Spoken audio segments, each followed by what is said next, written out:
याद रखिए, जिंदगियां बर्बाद करने का काम आप कर रहे हैं। रेप सिर्फ महिलाओं का होता है, मर्दों का रेप नहीं होता है क्या? आपका प्रोविजन नहीं है क्या? स्टॉकिंग नहीं होती है मर्दों की?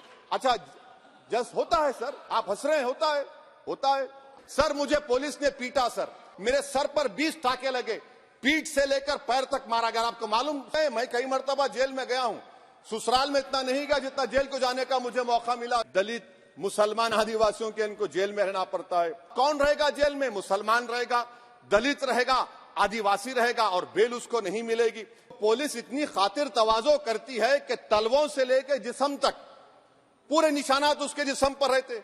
ये क्या कर रहे हैं आप? किस लिए कर रहे हैं आप अंदाजा भी लगा रहे, भाई आज आप वहां बैठे, कल आएंगे इंशाल्लाह, फिक्र मत करिए। पुलिस वाला कैसे करेगा मुझे टेररिस्ट नोटिफाई? चेयरमैन सर, आपका बेहद शुक्रिया कि आपने इन 3 फौजदारी नए कवानीन पर बोलने का मुझे मौका दिया है। सर, मैं शुरुआत में इस शेर से आगाज करता हूं अपनी बात का कि हमको शाहों की अदालत से तवक्को तो नहीं, आप कहते हैं तो जंजीर हिला देते हैं। सर, ये 3 फौजदारी के कवानीन खुद मुजरिमाना है। ये जुर्म की रोकथाम से ज्यादा हुकूमतों के जराइम को कानूनी शक्ल देने के लिए बनाए जा रहे हैं। अब तरफे तमाशा यह है सर कि पिछले सेशन में मोदी हुकूमत ने जन विश्वास बिल 2023 को, जिसमें 183 प्रोविजंस और 43 कवानीन थे इम्प्रिजनमेंट के, उसको निकालकर फाइन में तब्दील कर दिया। उसमें ड्रग्स एंड कॉस्मेटिक्स एक्ट को भी तरमीम की गई और सजा के बजाय सबस्टैंडर्ड ड्रग्स के लिए आपने फाइन ला लिया।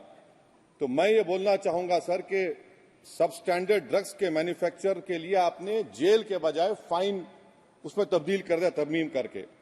तो ये जरूरी है बोलना इस ऐवान में कि जन विश्वास के नाम पर आपने इस सबस्टैंडर्ड ड्रग्स से आवाम को खतरे में डाल दिया। अब आप डीक्रिमिनलाइजेशन की बात करते हैं, जहां पर कंपनीज को सजा देना था वहां पर आपने नहीं किया, फाइन में तब्दील कर दिया। और जो कवानीन नॉन वायलेंट क्राइम्स हैं, सेडेशन, डेफेमेशन, उसको आपने इस नए क्रिमिनल लॉ में ला लिया। तो सर, ये बात साफ हो गई कि जन के लिए अविश्वास, धंधे के लिए विश्वास, ये इस हुकूमत का नया मंत्रा है। और लाइटर वेन में अगर मैं कहूं तो जॉन अलिया ने कहा था कि जुर्म में हम कमी करें भी तो क्यों, तुम सजा भी तो कम नहीं करते। सर, आज सच्चाई इस देश में यह है कि सूट पहनने वाला क्राइम से जुर्म से बच जाता है, जेल से बच जाता है। एक खाकी पहनने वाला किसी को करीब से गोली मार सकता है, हथकड़ी पहने हुए मुजरिम को, उसको कुछ नहीं, जवाबदेही नहीं है। सच्चाई हमारे मुल्क में यह है कि इस ऐवान में जिन पर टेररिज्म का चार्ज है वो इस कानून पर वोट डालेंगे कि टेररिज्म क्या है, नहीं है। सर, मुझे ये कहने की इजाजत दीजिए कि अगर आज भगत सिंह को और मोहनदास करमचंद गांधी को ये 3 कवानीन बनाए जाते तो भगत सिंह और मोहनदास करमचंद गांधी कहते कि रोलट एक्ट है, ये 3 कवानीन रोलट एक्ट है। अब हुकूमत को बताना पड़ेगा कि असल मकौले पुत्र कौन है। सर, सच्चाई यह है कि इस मुल्क के गरीब, दलित, मुसलमान, आदिवासी, इनके लिए जिंदगी से बड़ी कोई सजा नहीं है। और क्या जुर्म है पता ही नहीं इनको। सर, अगर हमको रिफॉर्म करना था, इस्लाह करना था, तो हमको उन प्रोविजंस को निकालना था जो हुकूमत और पुलिस को मनमानी करने की इजाजत देती है। हमको वो प्रोविजंस को निकालना था कि जो मंत्रियों को और पुलिस को ये मौका मिल जाता है लोगों को सालों जेल में रखने का, उन पर कोई जुर्म पर साबित नहीं होता। हमको ये करना चाहिए था कि जो प्रोसिक्यूटर होता है वो फैब्रिकेटेड एविडेंस डालकर ताकतवरों को अपनी ताकत की बुनियाद पर उनको छूट दे देता है। हमने वो काम नहीं किया। आज हमारे वतन अजीज भारत में सबसे ज्यादा अंडर ट्रायल अगर कोई है जेलों में तो मुसलमान, दलित, आदिवासी हैं। सर, इनका कन्विक्शन रेट देख लीजिए आप। एनसीआरबी का डेटा है 2017 से 21 का, 20% अंडर ट्रायल मुसलमान है, 16% कन्विक्शन है और मुसलमानों की आबादी 14.2% है। प्रिवेंटिव डिटेंशन यदि जिसको इस्तेमाल किया जाता है जुडिशियल प्रोसेस को सबवर्ट करने के लिए और फेयर ट्रायल को सबवर्ट करने के लिए, आज भारत की जेलों में 30% डेटेन्यूज मुसलमान है। उत्तर प्रदेश में 2017 में 33% मुसलमान डेटेन्यूज थे। आज 83.9% उत्तर प्रदेश की जेलों में मुसलमान डेटेन्यूज है। सर, एक और मिसाल दे रहा हूं, CSDS की रिपोर्ट है, थिंक टैंक है बहुत बड़ा, जो कहता है कि they have found substantial prejudice against Muslim police force. Bihar, Maharashtra, Uttarakhand, Jharkhand, 2/3 of the surveyed police personnel believe that Muslims were more inclined to violence than members of the communities. ये empirical evidence है।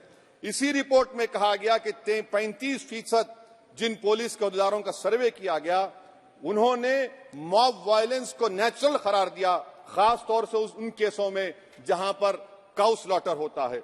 CJPAP का इन्वेस्टिगेशन रिपोर्ट है sir कि कोविड-19 के दौरान जिन लोगों 25% मुसलमानों का अरेस्ट किया गया था, ये बायसनेस नहीं है तो क्या है। मध्य प्रदेश में मुसलमान 7% के करीब है और 21% मुसलमानों का नाम सर FIR में डाल दिया गया था। सर, प्रोजेक्ट 39 ने, नेशनल लॉ यूनिवर्सिटी ने उन लोगों का सर्वे किया जिन पर सजाए मौत दी गई। हैरत अंगेज बात यह है कि सर 76% बैकवर्ड क्लास, दलित और रिलीजियस माइनॉरिटी से ताल्लुक था। कितने दलित और STs डेथ रो पर हैं सर? महाराष्ट्र में 50%। कितने मध्य प्रदेश में है सजाए मौत के? 36% दलित और आदिवासी। कर्नाटका में 36%, बिहार में 31%, झारखंड में 30%, गुजरात में 19 लोग जो सजाए मौत के इंतजार में हैं, 15 मुसलमान हैं। केरल में 60% जो सजाए मौत के मुलजिम है रिलीजियस माइनॉरिटीज है। सर, आखिर इस देश में कब तक ये चलता रहेगा कि अनस्पोकन रिजर्वेशन उन लोगों के लिए, उनके पास पूरा पॉलिटिकल पावर है, और एक अनस्पोकन रिजर्वेशन है दलित, मुसलमान, आदिवासियों के, इनको जेल में रहना पड़ता है। कि आखिर ये कैसे मुमकिन है सर कि आलाजात के जो अक्सरियती तबके के लोग हैं, उनके पास सियासी ताकत है, माशी ताकत है, सोशल ताकत है, और मुसलमान और दलित आदिवासी जेलों में पड़े रहते हैं। अरे अगर आप 3 कानून लाकर इस्लाह कर रहे हैं तो कौन सा इस्लाह है? आप तो ताकतवरों का रिफॉर्म कर रहे हैं, गरीबों को इससे क्या फायदा हो रहा है? तो जैसा अंग्रेजी में कहा गया था कि the cure is dangerous than the disease. Sir अब आप आ जाइए BNSS पर, क्लॉज 187, डिटेंशन का पीरियड देख लीजिए सर 187(3) में, यानी 15 दिन से ज्यादा आपको मुश्किल है प्रेजेंटली। अब आपने प्रोविजन दे दिया कि 90 दिन तक आप कभी भी 5 दिन का, 6 दिन का, 10 दिन का, यानी 90 दिन तक किसी को बेल नहीं मिलेगी। और हैरत अंगेज बात यह है कि UAPA के कानून में जिसको जेल में डाला जाता है UAPA में, 30 दिन के बाद एक सुपरिटेंडेंट ऑफ पुलिस को कोर्ट में एफिडेविट देना पड़ता है कि क्यों आप पुलिस कस्टडी ले रहे हैं जेल से। आपने वो भी निकाल दिया। यानी जिस किसी को भी आप इस कानून में अरेस्ट करेंगे, UAPA से ज्यादा मैं 90 दिन जेल में रहूंगा। और कौन रहेगा जेल में? मुसलमान रहेगा, दलित रहेगा, आदिवासी रहेगा, और बेल उसको नहीं मिलेगी। तो ये खुद सुन लीजिए, तो यानी कन्विक्शन नहीं होगा, ना बेल मिलेगी, क्योंकि पुलिस कस्टडी है। ये कानून में है सर, आप मुझे करेक्ट कर सकते हैं। अच्छा, DK बासु के गाइडलाइंस को आपने अडॉप्ट नहीं किया। क्लॉज 53(1) आप ये भी नहीं कह रहे कि भाई कौन उसको एग्जामिन करेगा, तो discretion of the medical practitioner. अरे आप ये पुलिस में जब जाते हैं तो पुलिस इतनी खातिर तवाज़ो करती है कि तलवों से लेकर जिस्म तक पूरे निशानात उसके जिस्म पर रहते, और आप कह रहे हैं कि मेडिकल प्रैक्टिशनर डिस्क्रेशन करेगा तो होगा। अब आप आ जाइए सर इसके ऊपर, आपको बता रहा हूं सर। अब आप देखिए क्लॉज 187 तो आपके सामने जिक्र कर दिया मैं सर। अब आप देखिए क्लॉज 472 मर्सी पिटीशन, आर्टिकल 79 और 161 का कॉन्स्टिट्यूशन का हिस्सा है, और ये आप कानून लाकर कहती हैं कि उसकी तरफ से मर्सी पिटीशन डालेगा तो कन्विक्ट, लीगल है, अदर रिलेटिव। सर जो सजाए मौत काटेगा वो तो आधा पागल हो जाता है जेल में। आप थर्ड पार्टीज को मौका नहीं दे रहे। ये कौन सा इंसाफ है बताइए आपका? ये कौन सा इंसाफ है आपका? और फिर सर आप ये बताइए कि थर्ड पार्टीज को बाहर कर रहे हैं। अच्छा, कितना टाइम आप दे रहे हैं? कितना टाइम आप दे रहे हैं कि सुप्रीम कोर्ट के रिजेक्शन और SLP के बाद 30 दिन और गवर्नर के रिजेक्शन के बाद 60 दिन? ये कैसा इंसाफ होगा सर? सुप्रीम कोर्ट ने कहा कि multiple mercy petitions can be filed, आपने उसको भुला दिया। अच्छा सर, अब आप एक और बात देख लीजिए, क्लॉज 479 में ये कहते हैं कि अगर कोई डिटेंशन पीरियड अपना 1/2 ऑफ द क्राइम जो ऑफेंस का पूरा कर लिया तो उसको बेल मिलेगी। आप तो उसको और खतरनाक कर दिए हैं। आप ये कहते हैं, उसमें ये कहते हैं सर, यहां पर आपने कह दिया क्लॉज 187 में, सॉरी सर, ये डिटेंशन मल्टीपल क्लॉज 479 में अगर एक से बढ़ के ज्यादा ऑफेंस होगा या ऑफेंस होगा लाइफ इम्प्रिजनमेंट का या पेंडिंग होगा तो उसको बेल नहीं मिलेगी। अरे हम तमाम तो, ऋषिकांत दुबे आप पर जब केस लगा, आपने कहा आपकी गाड़ी पर हमला हुआ, मैं जानता हूं, आप पर तो एक सेक्शन नहीं लगा, कई सेक्शन आप पर लगा दिए गए, तो फिर मुझे बेल नहीं मिलेगी। ये क्या कर रहे हैं आप, किस लिए कर रहे हैं आप अंदाजा भी लगा रहे, भाई आज आप वहां बैठे, कल आएंगे इंशाल्लाह, फिक्र मत करिए। पावर इटर्नल नहीं होता, ये तो कुदरत का निजाम है कि जो गंदगी करता है तो उनके लिए किसी और को मौका मिलता है, मगर आपको आना पड़ेगा एक दिन। आप ये गंदगी कर रहे हैं। अच्छा सर, ये बताइए कि हमने आप किसको कितना पर्सन्स वर पेंडिंग प्रोसीडिंग्स इन मोर देन वन ऑफेंस, और चार्जशीट में कई आते हैं, यानी जब हम पर केस बुक होता है सर तो फूल का गुलदस्ता आता है, हर सेक्शन होता है उसमें, तो मुझे बेल नहीं मिलेगी। तो ये एक बात है सर। फिर आप आ जाइए सर, मैं आपको बताना चाहूंगा सर, यहां पर आपको, सॉरी सर, ये इतना बड़ा बिल है। फिर आप टेररिज्म पर सर, बीएनएस का टेररिज्म, सर ये बड़ा ही डेंजरस आपने खतरनाक आपने काम किया है। इससे दहशतगर्दी का मुकाबला नहीं होगा, सिविल लिबर्टीज खतरे में पड़ जाएंगे। और सबसे बड़ी बात तो यह है सर, इसमें आपने नोटिफाई करेंगे किसी को टेररिस्ट, कोर्ट क्यों नहीं करेगा, पुलिस वाला कैसे करेगा मुझे टेररिस्ट नोटिफाई, किसी ऑर्गेनाइजेशन को टेररिस्ट घोषित कर देंगे। तो ये खुद सेपरेशन ऑफ पावर्स का वायलेशन है, जुडिशियल इंडिपेंडेंस का वायलेशन है और इंदिरा गांधी वर्सेस राजनारायण केस का वायलेशन है। तो ये मोदी सरकार जुडिशरी के पावर्स को छीनकर खुद जज जूरी एग्जीक्यूशन बन रही है। किसी शायर ने बड़ा अच्छा कहा था सर, वही कातिल वही मुखबिर वही मुंसिफ ठहरे। सर मैंडेटरी वीडियो रिकॉर्डिंग आपने कहा कि जिस जगह पर इस प्लेस पर सर्च होता है वीडियो रिकॉर्डिंग की, मैं ये कहता हूं कि जब मेरा अरेस्ट होगा वीडियो रिकॉर्डिंग करिए, क्यों नहीं करते आप? जब मेरे घर पर पुलिस आती है वीडियो रिकॉर्डिंग करिए, जो मैं पुलिस को देता हूं उसकी वीडियो रिकॉर्डिंग करिए, विटनेस स्टेटमेंट होगा क्लॉज 183 में उसका वीडियो रिकॉर्डिंग करिए। क्यों नहीं आप पैसे देते कि हर पुलिस वाले के जिस्म पर एक वीडियो रिकॉर्डर हो और एक्यूज को मिलना चाहिए, आप नहीं मिलता एक्यूज को। हाँ आपको नहीं है, मैं जानता हूं। क्लॉज 250 और 262 सर इनकंसिस्टेंट है। तो क्लॉज 250 में 60 डे टाइम लिमिट है डिस्चार्ज के लिए। अगर एक्यूज को कागज नहीं मिलता है, हम सब जेल में गए, मैं कई मरतबा जेल में गया हूं, ससुराल में इतना नहीं गया जितना जेल को जाने का मुझे मौका मिला, चाहे कांग्रेस की तेलुगु देशम की हुकूमत रही है। ससुराल कहते हैं कुछ लोग। क्लॉज 262 है, क्लॉज 262 में डिस्चार्ज एप्लीकेशन है, वो फ्रेमिंग ऑफ चार्जेस के बाद डाल सकते हैं। ये it defeats the purpose. What is the discharge application which is to prevent police from using delay tactics? Discharge always precedes framing of charges. आप मैं उस वक्त तक डिस्चार्ज नहीं डाल सकता जब तक कि वो नहीं होगा। अच्छा क्लॉज 251 263 देखिए sir, time limit for framing of charges in cases of session trials 60 days of first framing charges, warrant charges should be 90 days। मगर आपने क्या किया, होशियारी देखिए, बर्बाद करने का कहानी। 193(9) डाल दिया आपने, can it prescribes a 90-day time limit for further investigation? For further investigation, what will happen when supplementary charge sheet are put? Will the accused be acquitted? क्या मुझे छोड़ देंगे आप?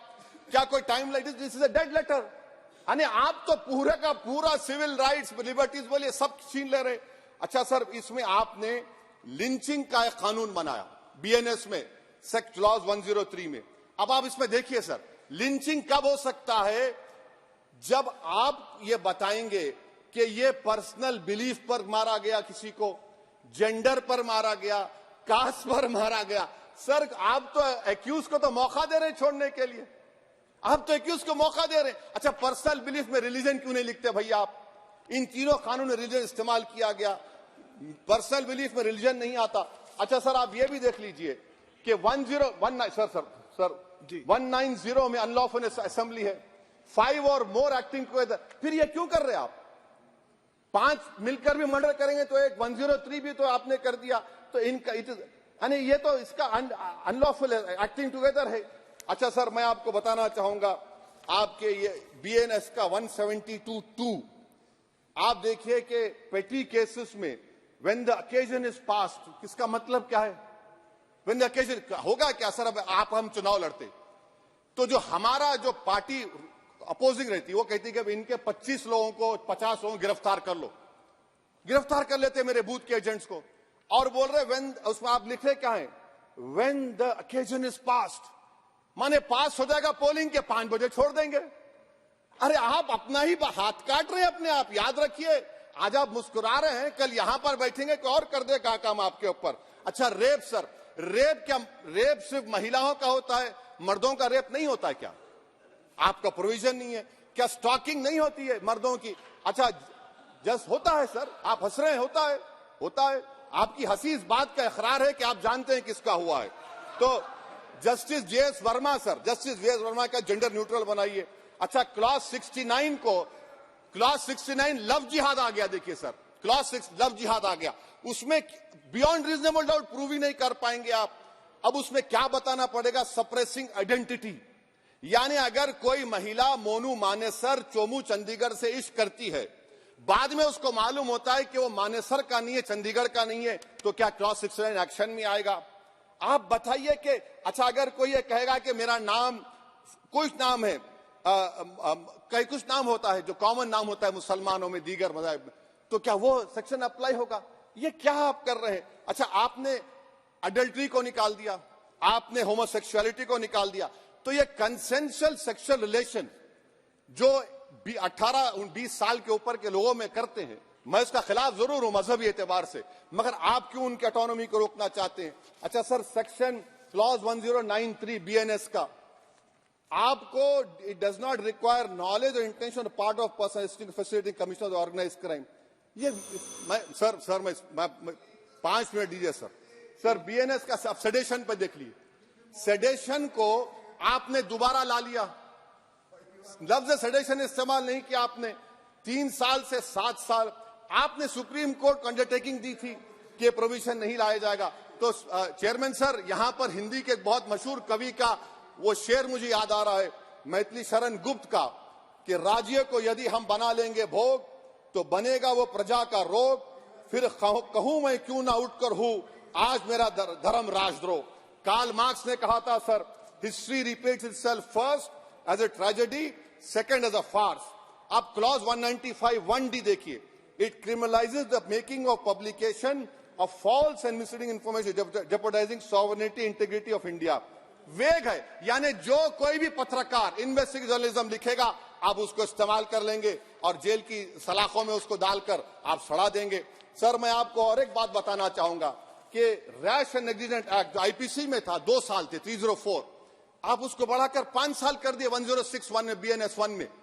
और rash and negligent driving 304 IPC में था 2 साल की सजा, आपने 10 साल कर दिया। ये क्रिमिनल जुरिस्प्रूडेंस का हिस्सा नहीं है। अच्छा क्रिमिनल ऑर्गेनाइजेशन, उत्तर प्रदेश में यूपी गैंगस्टर एक्ट में एक चार्जशीट में गैंगस्टर एक्ट लगता। सर आप बताइए फिर यूएपीए का क्या होगा, पीएमएलए का क्या होगा, महाराष्ट्र मकोका क्या क्या होगा, गुजरात के कोका क्या क्या होगा? आप ये सब कानून रख रहे हैं और एक पुलिस वाले को आप ये तमाम कानून की इजाजत देंगे? याद रखिए, जिंदगियां बर्बाद करने का काम आप कर रहे हैं और सबसे बड़ा इसका नुकसान होगा। किसका नुकसान होगा? दलितों का, मुसलमानों का, आदिवासियों का।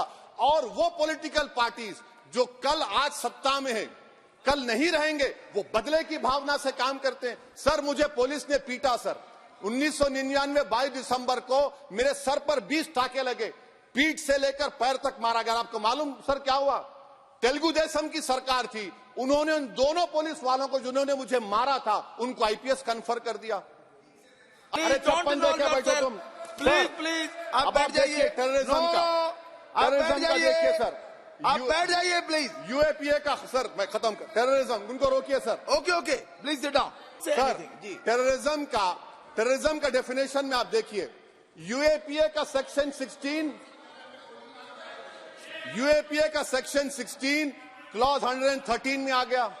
यूएपीए का सेक्शन 15 क्लॉज 131 में आ गया। देख लेंगे उसको, देख लेंगे। यूएपीए का आपत्तिजनक अंश निकाल दिए जाएंगे। यूएपीए का प्लीज, क्लॉज प्लीज। 18 113(4) में आ गया। यूएपीए का क्लॉज 18 113(3) में आ गया। यूएपीए का क्लॉज 20 113(5) में आ गया। यूएपीए का सेक्शन 19 113(6) में आ गया। अरे भाई साहब, फिर क्या बचा है? आप यूएपीए से, मकोका से, गुजरात कोका से, पीएमएलए सब ला लिए। तो स्पीकर सर, मैं अपनी बात को खत्म करने से पहले मैं उम्मीद कर रहा था कि मैंने वजीर दाखिला का एक स्टेटमेंट सुना था अमित शाह साहब का कि जब गुजरात के होम मिनिस्टर थे तो उन पर जुल्म किया गया, उनको दबाया गया। मगर हम ये समझ रहे थे कि जिस शख्स पर नाइंसाफी हुई है, जो वो क्लेम कर रहे हैं, तो कम से कम वो दूसरों से नाइंसाफी तो नहीं करेंगे। आप क्या कर रहे हैं? अरे ऐसे हजारों लोग हैं जिन पर जुल्म हो रहा है, ना उनके पास दलील है, ना उनके पास वकील है, ना उनके पास आजादी है। तो ये तीन सर मैं आखिर एक लव ये तीनों कवानीन हमारे मुल्क की जमहूरियत के लिए, इन गरीब तबकात के लिए नुकसानदेह साबित होगा। और ये सरकार को मैं चार्ज दे रहा हूं, आप चेक रिपब्लिक में निखिल गुप्ता बैठा है, लेके आओ ना उसको। कुलभूषण यादव पाकिस्तान में बैठा है, लेके आओ ना। कतर में हमारे फौजी बैठे, लेके आओ ना उनको। अरे कहां तुम्हारी देशभक्ति है? अरे निखिल गुप्ता को लाओ, इस कानून में इस्तेमाल करो। मगर वो नहीं बोलेंगे। मैं इस कानून के मुखालिफत में खड़ा हूं जो भारत की जमहूरियत के लिए खतरा बनेगा। शुक्रिया सर।